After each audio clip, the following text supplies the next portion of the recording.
Ya, Israel mencoba menarik simpatik dunia dengan rencana pembangunan kota kemanusiaan bagi warga Palestina di Gaza. Namun skema ini dipandang sebagai kamp konsentrasi ala Nazi. Lantas seperti apa skema kota kemanusiaan yang tengah direncanakan oleh Zionis Israel? Mengapa kamp untuk warga Gaza ini menuai protes dari dunia internasional, bahkan di dalam Israel sendiri? Kita akan membahasnya dengan pengamat hubungan internasional Universitas Indonesia, Mas Agung Nurwijoyo. Selamat sore, Mas Agung. Selamat sore, Mbak Putri. Ini agak membingungkan ya, kita melihat Israel ini sebagai penjahat perang, tapi sekarang mengklaim sebagai penyelamat, begitulah kira-kira ya. Nah, di balik istilah kemanusiaan ini, banyak pihak yang mengkhawatirkan atau bahkan menuding ada skema pembersihan etnis secara sistematis. Kalau Mas Agung sendiri melihatnya bagaimana? Saya sepakat dengan hal tersebut, Mbak. Jadi memang apa yang kemudian dilakukan oleh Israel sesuai dengan pernyataannya Menteri Pertahanan Israel Katz, yang menyatakan bahwa akan dibangun yang dinamakan dengan humanitarian city, itu sifatnya tidak humanitarian sama sekali. Itu justru kontraproduktif dengan konsep-konsep kemanusiaan itu sendiri. Ya kan? Misalkan mereka akan menggeser seluruh warga Gaza. Fase awal ada 600.000 orang yang tinggal di kamp wilayah Al-Mawasi, di wilayah pesisir, untuk kemudian digeser ke wilayah Rafah untuk kemudian tinggal di sana. Ya. Dan sebenarnya proyeksi itu sebenarnya sudah dilakukan semenjak bulan Maret. Jadi ketika di bulan Maret kita melihat bahwa ada pelanggaran terhadap gencatan senjata yang dilanjutkan dengan operasi militer besar-besaran Israel. Salah satu yang kemudian dilakukan wilayah operasi militer yang cukup besar itu di wilayah Rafah. Nah, di wilayah Rafah yang dilakukan tidak sekedar operasi militer, tapi juga pembersihan terhadap bangunan.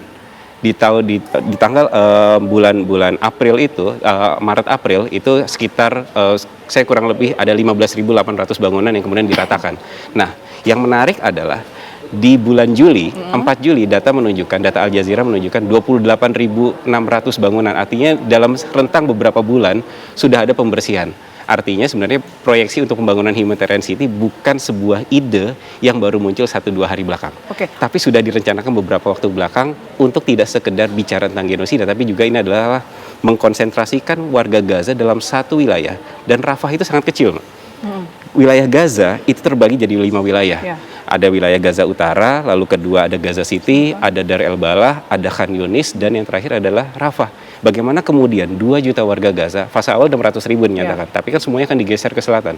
Bagaimana kita membayangkan 1.900.000 sampai 2.300.000 warga Gaza tinggal dalam satu wilayah yang sangat kecil.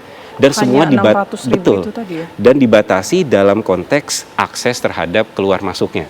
Dan itu dilingkungi oleh dalam konteks militer.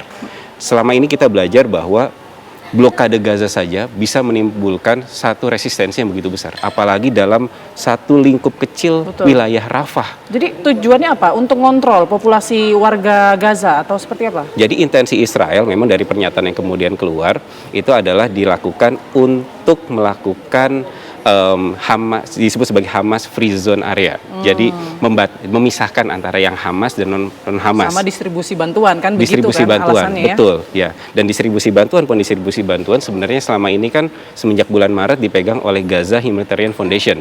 Yang itu bukan lembaga internasional di bawah PBB juga, tapi di bawah Amerika Serikat. Yang itu sudah menimbulkan berbagai macam polemik. Termasuk misalkan ada pernyataan dari Tom Fletcher, dari beliau adalah kepala kemanusiaan PBB, yang menyatakan bahwa justru Gaza Humanitarian Foundation itu justru digunakan Israel sebagai alat politik dan militer.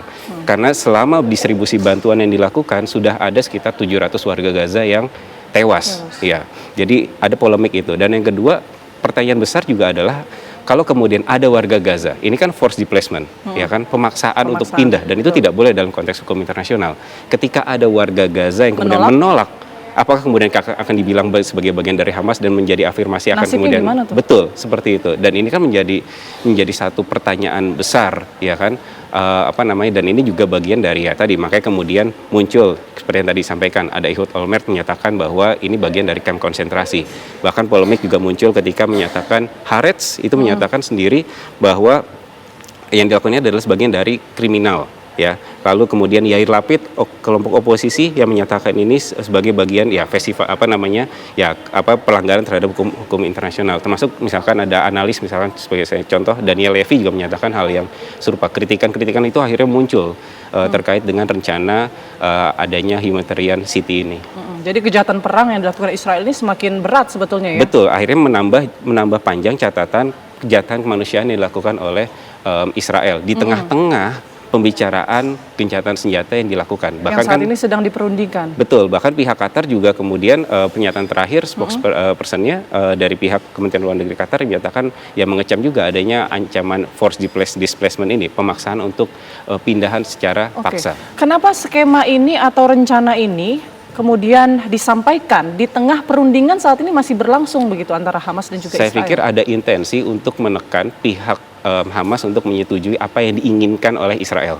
Karena selama dalam beberapa waktu terakhir kan proposal yang kemudian diberikan perihal masalah pertukaran sandera, saya pikir pertukaran sandera relatif tidak ada problem. Ya, lalu 60 hari kemudian gencatan senjata itu juga tidak selalu banyak problem. Tapi yang kemudian dari dua proposal besar ini kan Hamas memberikan beberapa amandemen. Ya kan, poin misalkan Gaza Humanitarian Foundation dihapuskan, harus diganti oleh lembaga independen dan netral dan independen, betul.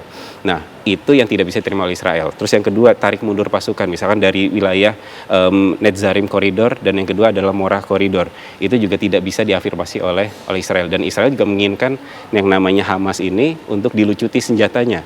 Nah, itu artinya dalam proses perundingannya masih lumayan alot. Bahkan kan beberapa waktu yang lalu ketika Trump menyatakan minggu depan akan ada kesepakatan, lalu kemudian direvisi, ya akan beberapa minggu lagi akan dilakukan kesepakatan. Berarti memang dalam proses perundingannya masih belum dicapai titik temunya, seperti itu. Jadi memang saya merasa bahwa ini ada salah satu kemudian strategi Israel untuk menekan pihak Hamas untuk menyetujui apa yang diinginkan oleh Israel. Kalau misalnya sudah terkonsentrasi nih di Rafah, bagaimana dengan wilayah Jabaliyah, Khan Younis atau beberapa wilayah lainnya di Gaza dan Palestina? Apakah nanti akan ke depan diduduki nih sama Israel atau bagaimana?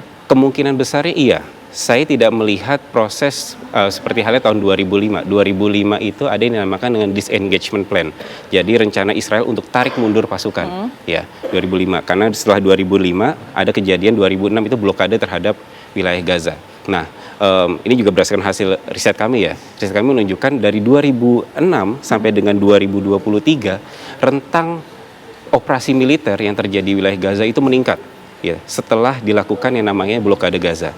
Artinya blokade Gaza itu menjadi satu presiden buruk dalam konteks peningkatan tensi yang terjadi di wilayah Gaza. Nah, dengan kemudian dijadikan Rafah ini menjadi satu wilayah tersendiri, zona tersendiri, tentunya wilayah-wilayah lain akan tetap dijadikan sebagai sebagai wilayah pendudukan bagi Israel. Kan sampai sekarang Israel tidak punya intensi untuk menarik mundur pasukan, khususnya dari beberapa koridor yang sudah mereka buat. Jadi intensi untuk menciptakan Gaza baru, saya pikir itu yang menjadi satu keinginan dari Israel. Dan akhirnya ini memang kontraproduktif terhadap misalkan konteks perdamaian dan segala macamnya. Seperti itu. Tapi kan nggak seluruh warga Israel atau bahkan orang-orang Israel itu setuju ya dengan adanya kota kemanusiaan ini. Bahkan mantan Perdana Menteri Olmert juga tidak setuju, protes begitu. Apa Anda melihat point of view dari pihak Israel yang tidak setuju ini lebih ke arah mana sih sebetulnya? Kenapa mereka tidak mendukung skema ini gitu? Karena kita belajar, salah yang kemudian saya pahami adalah ketika blokade atau kemudian isolasi terhadap Gaza itu justru menimbulkan satu titik kontraproduktif justru terhadap Israel.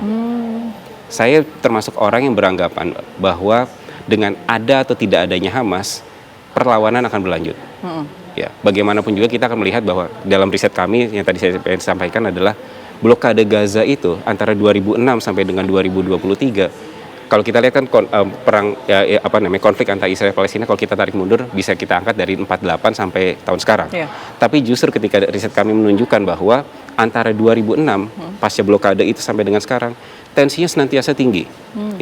Operasi militer jauh lebih sering dilakukan. Artinya apa? Ketika blokade dilakukan, isolasi itu dilakukan, resistensi makin kuat hadir. Nah, Olmert itu, Ehud Olmert, dia memimpin Israel tahun 2008, 2009. Artinya 2008-2009 itu masa dinamakan operasi militer namanya Castle Operations. Itu juga operasi besar-besar yang dilakukan di masanya Olmert, tapi akhirnya 2009 awal akhirnya tarik mundur pasukan, harus withdrawal dari wilayah Gaza, ya kan. Karena dia belajar juga bahwa ya operasi secara besar-besaran itu justru resistensinya justru akan muncul, ya. Yang tadi makanya saya katakan bahwa dengan ada atau tidak adanya Hamas, kemungkinan resistensi itu akan senantiasa tetap ada. Wilayah Gaza yang begitu besar, tapi kemudian sekarang dibuat model sekedar Rafah, itu justru akan memunculkan satu potensi perlawanan juga yang tidak akan selesai. Oke. Apa yang harus, sikap seperti apa yang harus dilakukan warga Gaza atau Palestina? Apakah harus menurut, mengikuti perintah begitu dari Israel terkonsentrasi di Rafah, atau sebetulnya justru harus melawan saat ini? Saya pikir sekarang tidak sekedar bicara tentang warga Gaza ya sendiri ya, tapi komunitas internasional pun harus bersikap ya dalam hal ini, gitu ya. Maksudnya dalam hal ini adalah karena tapi apa didengar kan gitu masalahnya? Betul, poinnya memang ini kan akan berjalan atau tidaknya tergantung dari green light yang diberikan oleh Amerika Serikat, itu satu.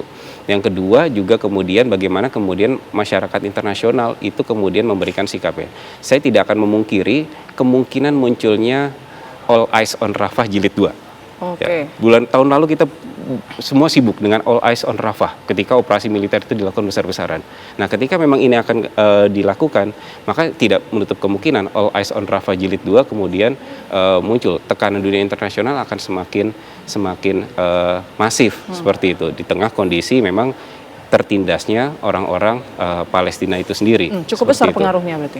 Cukup besar pengaruhnya, betul. Nah, yang kedua memang akhirnya memang harus mendorong gerakan masif dari masyarakat global, termasuk juga negara-negara untuk memberikan tekanan yang jauh lebih masif, termasuk juga diplomasi terhadap Amerika Serikat.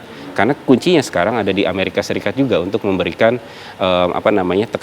tekanan atau kemudian advice terhadap Israel ya. Karena apa yang dilakukan hari ini itu justru kemungkinan besarnya kontraproduktif terhadap ide-ide kemanusiaan yang memang dijunjung tinggi seperti itu. Oke, baik. Terima kasih banyak penjelasannya Mas Agung Nurwijoyo, pengamat hubungan internasional Universitas Indonesia sudah bergabung meluangkan waktunya di Kabar Petang. Sehat selalu Mas Agung. Terima kasih Mbak.